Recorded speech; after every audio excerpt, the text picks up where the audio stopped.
Teman ngopi bareng saya kali ini adalah seorang akademisi, dia juga adalah praktisi di bidang investasi. Salah satu kompetensi dan keahliannya adalah analisis investasi dan keuangan. Dia adalah Bapak Bobi Rantopayu dan bersamanya kita akan bicara soal investasi bukan sekedar aji mumpung. Ya. Banyak sekali orang yang ikut nih Pak. Ya.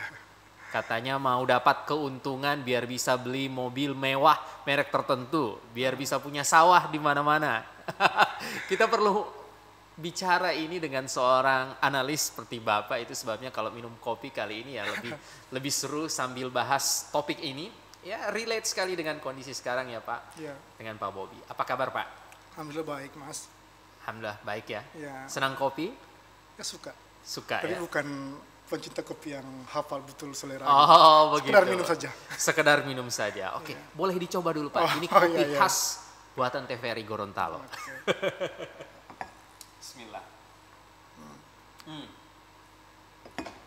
Bapak S1-nya di Universitas Padjadjaran Statistika, kemudian di kampus yang sama pasca sarjana ekonomi. Nah, Kemudian juga mendalami soal keuangan dan investasi. Kalau Bapak melihat fenomena yang terjadi di Gorontalo belakangan ini, bahkan kalau kita perluas kacamata kita, di Indonesia memang banyak orang yang ditangkap-tangkap. iya.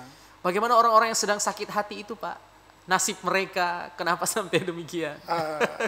Saya mungkin tidak bicara nasib ya, karena Ya. itu sudah urusan masing-masing gitu. Betul. Cuman saya itu sebenarnya sudah kasus lama, Mas. Bukan nanti kali ini gitu. Jadi jauh sebelum booming medsos seperti sekarang itu banyak sekali kasus-kasus serupa, ya kan. Jadi ada dulu Kisar, kalau pernah dengar itu Kisar itu Kurnia Sari Alam Raya, itu adalah penipuan terbesar Indonesia. Korbannya adalah salah satu wakil presiden kita, almarhum. Itu yang terbesar. Kemudian kalau terkait dengan yang penipuan kayak sekarang ini yang mengatasnamakan forex itu juga di awal-awal masih saya kuliah ya di Bandung, itu tahun-tahun 2000-an, 2002 itu sudah sering terjadi. Bedanya dulu mungkin karena belum ada medsos, jadi tidak kayak sekarang, tidak se-expose kayak sekarang. Kalau sekarang kan langsung ya, ada korban tuh langsung curhat sehingga viral gitu. Betul. Jadi ini sudah lama, makanya pada saat waktu heboh-heboh ini, berbagai macam kasus penipuan ini, jauh-jauh hari, dulu masih ada MMM, Yeah. ada DAF, dan seterusnya. Saya itu orang yang paling depan tuh suka mewanti-wanti. Nah, untuk yang heboh sekarang itu kan dari tahun 2020. 2020? Iya, saya tahu pertama kali ini tentang Macam-macam ini. yang AY ini. Iya. Yang AY ini, yang di Pohuwato ini. Oke. Itu dari tahun 2020. Nah, itu saya tahu dan saya sudah peringatkan, tidak ada ini, hati-hati. Tidak mungkin seperti ini gitu, tidak mungkin.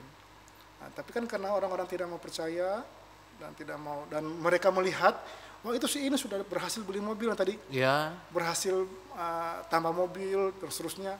Iya, dia pertama, dia orang pertama. Kalian itu orang-orang yang berikutnya itu jadi korban nantinya. Tetap saya tidak dihiraukan. Tidak dihiraukan. Nah, Nah gini, pertama mungkin kan saya ini menduga ya, orang-orang mendengar istilah forex. Mungkin Pak Bobi juga bisa edukasi teman ngopi bareng. Apa sebenarnya forex ini Pak? Ya, sebenarnya forex itu ya, kalau kita ini saya coba simpelkan Iya, ya. sederhanakan. Karena jadi sebenarnya forex itu dia legal secara ekonomi. Karena kan di dalam sistem ekonomi yang seperti sekarang ya, terbuka sekarang itu kan itu mutlak ada. Kan kita beli barang dari Amerika, dari Cina kan tidak boleh pakai rupiah. Tapi kita harus pakai mata uang yang diakui di global. Katakanlah US dollar. Yeah. Jadi kita menukar rupiah kita ke dalam bentuk US dollar, kemudian kita beli barang ke yang dari sana itu, kemudian akan terjadi pertukaran. Nah, ini yang disebut forex. Foreign exchange itu sebenarnya Oke. pertukaran mata uang. Jadi ada pertukaran mata uang dari dolar ke pound sterling, dari dolar ke yen dan seterusnya. Nah, karena ekonomi itu sifatnya sangat sangat aktif begitu. Jadi transaksi forex itu adalah transaksi yang paling liquid. Itu betul sekali. Transaksi yang paling liquid. Ini hal-hal Paling liquid artinya bagaimana Pak? paling cair. Paling Artinya oke. dia non-stop 24 jam. Non-stop dia non-stop karena kan di sini sudah malam kan, di sana baru buka, di India baru buka, India malam, Jerman baru buka, Jerman sudah tutup, Amerika baru buka, makanya dia 24 jam. Oke. Itu. Nah, ini yang sering diklaim oleh para trader gitu, bahwa transaksi forex adalah transaksi yang paling liquid. Betul sekali. Tetapi bedakan antara forex dengan trading forex. Forex dengan trading forex. Jadi ada yang berbeda. Beda, jauh berbeda. Ada transaksi forex, ada trading forex. Yang tadi saya bilang itu adalah transaksi forex. Ada pertukaran mata uang. Ya, itu forex. Itu forex. Dan itu legal. Hukum Islam pun itu membolehkan. Jadi kayak kita mau ke Mekah, kita kan harus tukar uang tuh. Ya. Dari rupiah ke mata uang Arab Saudi. Ya. Itu boleh. Nah, yang ada sekarang itu adalah trading. Bukan forex. Bukan transaksi forexnya. Ya. Tapi trading forex. Nah, apa itu? Itu dia ada derivatif. Turunannya. Jadi, kalau saya simpelkan lagi, pernah lihat ayam? Yep. Atau pernah orang pasang taruhan bola? Lagi main Manchester dengan Liverpool, saya pasang. Nah, jadi apakah saya main bola? Kan tidak. Iya. Saya hanya memasang taruhan berdasarkan taruhan bola. Nah, ini pun sama. Karena transaksi forex itu sifatnya liquid, maka dia diderivatifkan. Turun. Ada transaksi yang mengatasnamakan itu. Jadi kalau istilahnya di komputer itu underlying-nya itu. Ya. Jadi ditransaksikan dengan melihat pergerakan nilai tukar yang real terjadi itu. Inilah trading forex Forex. Yang lagi jadi mainan orang-orang Ya, sekarang. jadi beda. Judi dong, Pak, ya? Ya, karena kalau di transaksi forex itu ada uang yang saling bertukar. GBP ke US dollar ada. Ada pihak-pihak yang saling menukarkan uang, entah eksportir, importir, entah bank-bank dan seterusnya, ada uang yang butuh uang untuk keperluan ekonomi. Kalau di trading forex itu sama sekali tidak ada uang yang bertukar. Jadi pada saat kita katakanlah nih, kalau yang sudah paham ya, kita mengambil pasangan, pair namanya, pair katakanlah GBP USD. Saya mengambil, menebak atau memperkirakan bahwa GBP akan menguat terhadap US dollar. Ya. Jadi di saat yang sana terjadi bahwa ternyata GBP menguat, pound sterling ya, menguat, maka saya menang. Dari mana kemenangan saya? Dari kekalahan pasangan saya itu, yang mengambil USD kuat. Jadi di saat GBP kuat kan, berarti kan saya menang tuh. Berarti ada orang yang di sebelah yang mengambil taruhan USD kuat, dia kalah. Menarik ya. Nanti kita akan edukasi lagi ya orang-orang tentang itu. ini, karena banyak sekali masyarakat kita, Pak Bobby, yang tidak paham. Saya ikut forex, nyatanya trading forex. Minum kopinya dulu, Pak. Silakan. Ya.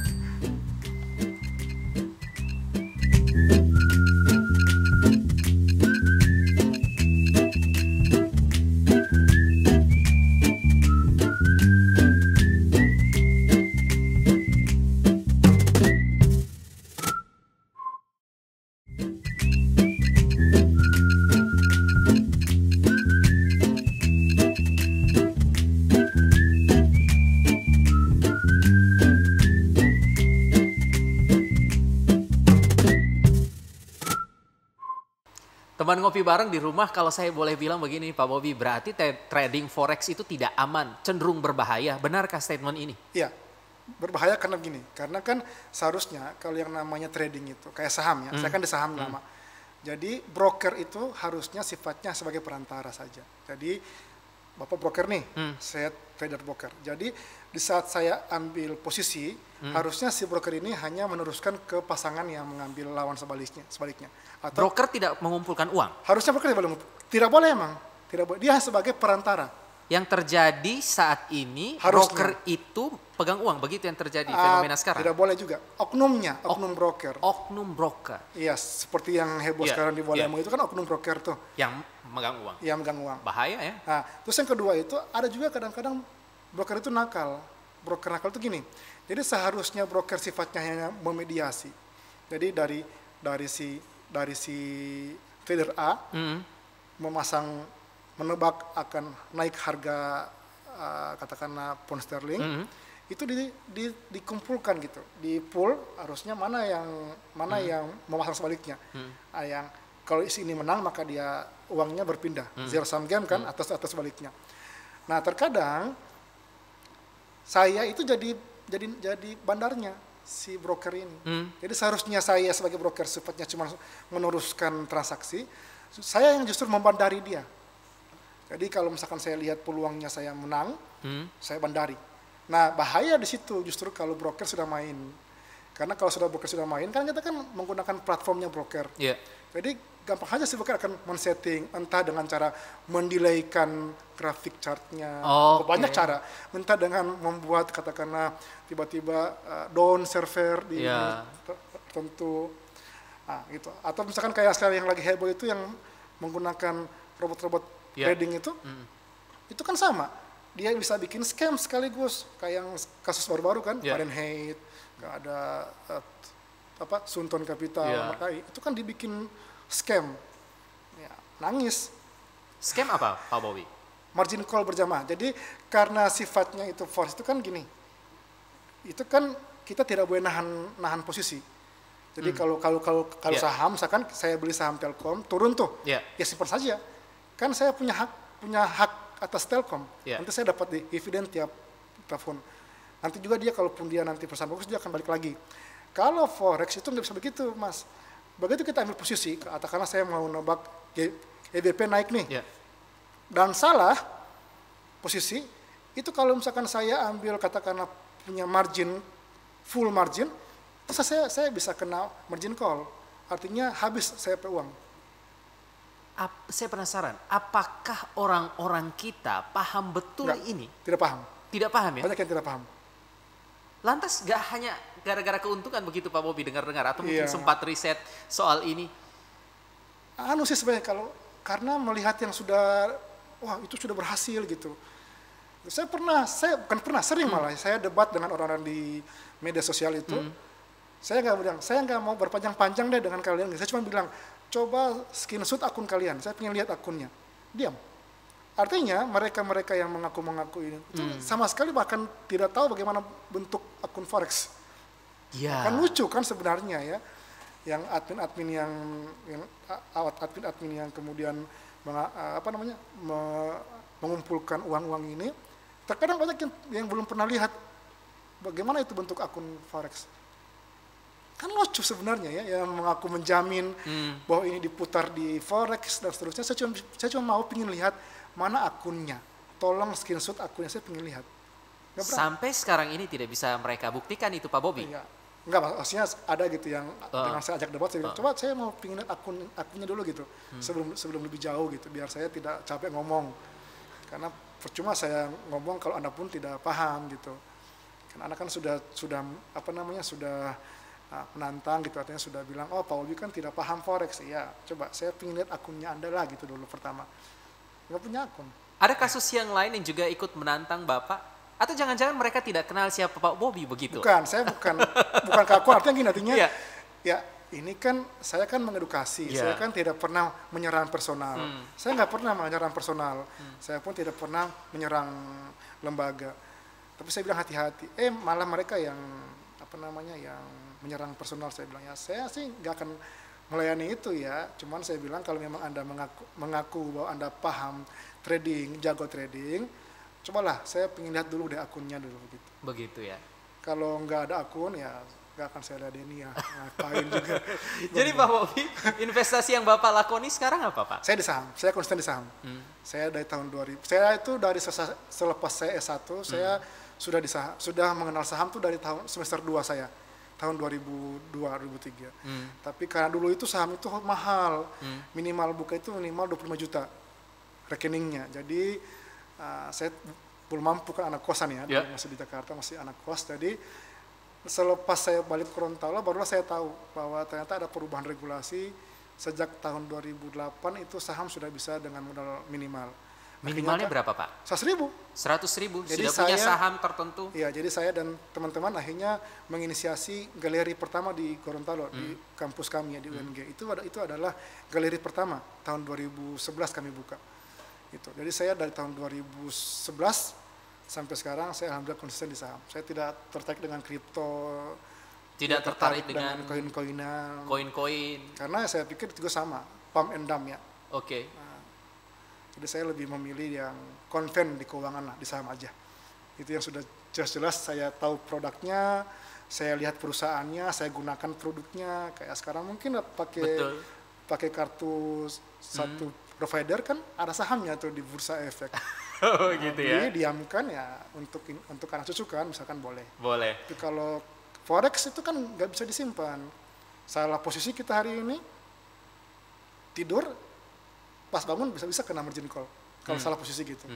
Ini artinya kalau teman ngopi bareng penasaran berarti Pak Bobby tidak main trading forex sama sekali. Tidak. Saya tidak pernah main.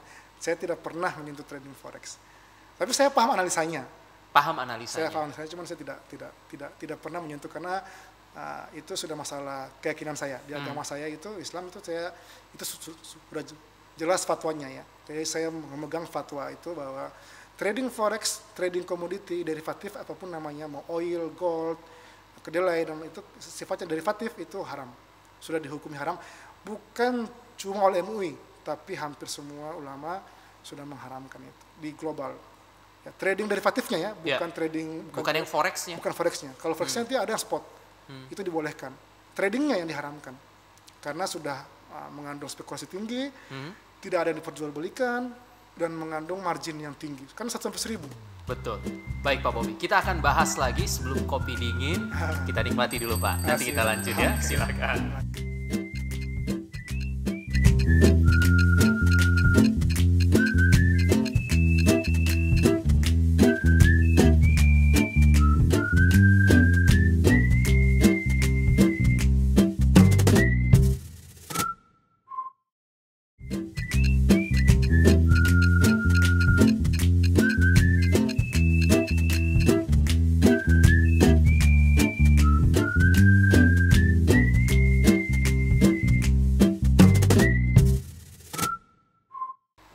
Sambil minum kopi di TVRI kita bahas soal investasi itu bukan sekedar aji mumpung ya Pak ya. Trading forex sesuatu yang kalau boleh saya bilang perlu dihindari. Bahkan tidak usah ikut-ikut itu. Yang aman Bapak sudah mencontohkan tadi boleh saham. Hal yang lain misalnya ada orang-orang yang melakukannya dengan saya mau investasi di emas atau hal lainnya. Aman juga Pak? Aman, mending emas. Mending emas. Jadi kalau memang orang yang belum terlalu paham keuangan, mendingan jangan ikut lagi gitu. Ini menarik. Kalau tidak paham, mending jangan ikut. Iya. Karena itu kan adalah yang paling berisiko kan. Jadi apapun namanya, mau saham, apalagi derivatif ya, yang forex itu sangat berisiko. Jadi kalau orang yang tidak paham, mendingan jangan. Nah, tapi kalau misalkan orang-orang yang ingin tetap coba, silakan. Silahkan, tipsnya adalah jangan pernah gunakan uang yang akan dipakai untuk kebutuhan sehari-hari. Selalu gunakan uang dingin. Itu yang pertama, kalau mau di saham. Yang kedua adalah untuk pemula, ya mendingan pilih ya saham-saham yang kita kenal. Contoh misalkan kita pakai produk misalkan saya pakai produk kartu atau ya udah kita beli saham perusahaannya. Saya menggunakan mobil katakanlah tertentu yang banyak di jalan itu ya saya beli sahamnya, kan banyak tuh sahamnya. Atau misalkan suka nonton di katakanlah di suatu bioskop yang di sini belum ada gitu. Ada sahamnya juga. Atau misalkan kalau kita suka nonton dangdut tuh di salah satu TV, bagus beli sahamnya. Ada. Jadi selalu kalau untuk bagi para pemula yang belum terlalu paham tapi misalkan dia ingin belajar, penasaran dia, ya silakan. Tapi untuk awal-awal mendingan beli saham-saham yang aman aja dulu gitu. Saham-saham yang aman itu artinya yang porahnya itu jelas. Aman itu standarnya seperti apa Pak Bobby? Ya kalau saya sih menggunakan adalah yang pertama dia sudah berjalan lama usahanya dan kita menggunakan sehari produknya. Baik. Kalau misalnya teman ngopi barengnya tidak paham nih soal, saya sakit kepala nih Pak Bobby mau memikirkan soal saham, saya mau emas, katanya emas bagus. Emas bagus. Benar? Ya, saya juga selain di saham, saya juga di emas. Tapi emas batangan ya. Emas batangan. Bukan emas perhiasan. Bedanya? Beda. Kalau emas perhiasan itu kan di saat kita membeli itu kan ada biaya pembuatan. Oke, jadi perhiasan tertentu. Iya, tapi saat kita menjualnya atau menggadainya itu yang dilihat adalah hanya harga emasnya itu. Jadi misalkan saya beli cincin nih, seharga 3 juta. Itu pada saat saya jual atau saya gadai, itu nggak segitu lagi nilainya, mungkin tinggal 1,5. Ya. Karena ada biaya pembuatan. Beda dengan logam mulia. Logam mulia. Yang batangan atau Ya. koin-koinan itu lebih bagus. Jadi kalau saya pribadi kalau untuk mau invest di emas, sebaiknya adalah logam mulia. Kecuali emang untuk perempuan ya, mungkin Ya. bisa juga sekaligus untuk perhiasan ya. Kalau buat kita sih, ya saya sih lebih nyamannya pakai batangan. logam mulia. Logam mulia. Itu lebih aman. Nah, ya. Ada investasi yang lain selain yang baru saja kita bahas, Pak Bobby, yang mungkin cenderung lebih aman lah begitu ya, lebih nyaman untuk semua orang Ya, dan tidak ya. ribet. Yang namanya invest itu kan pasti ada risiko ya Mas ya. Invest selalu ada resiko. Pasti ada risiko. Ya. Tidak mungkin ada yang pasti untung, nggak ada. Jadi kalau mau jenis lain yang lebih, ada tuh kita bisa menggunakan vintage. Ya. Kayak sekarang kan lagi heboh tuh, kayak misalkan kita mau invest di rumah sakit tapi dalam bentuk lot-lotan gitu, Ya. boleh. Nih ada teman ngopi bareng yang kayaknya kurang paham nih Pak. Lot-lotan, lembar saham dan seterusnya. Jadi gini, jadi kan kalau di saham itu kan ada istilah lot ya. Ya. Satu lot 100 ya. 100 lembar. Jadi kalau kita mau beli saham itu harus minimal tuh 1 lot. Nggak boleh hitungan lembar.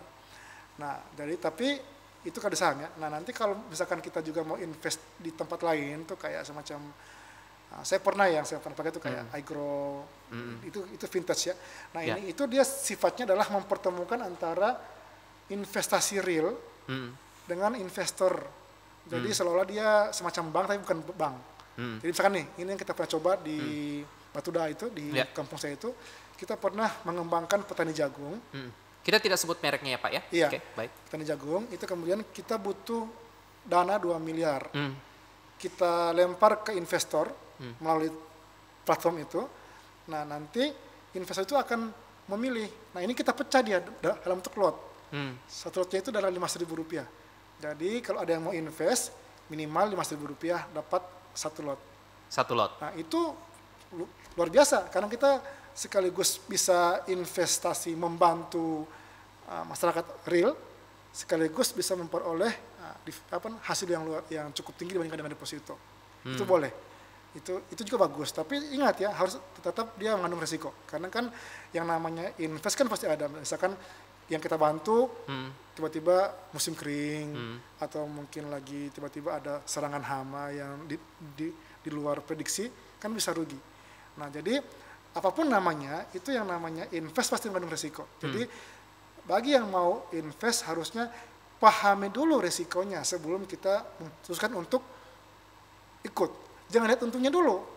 Oh begitu ya? Jangan. Itu terbalik. Jangan-jangan orang-orang kita ini lebih lihat untungnya Memang. sudah dapat ini, tapi Seperti tidak itu. paham Tidak resikonya. paham resiko. Padahal harusnya itu kalau kita mau invest harusnya pahami dulu resikonya.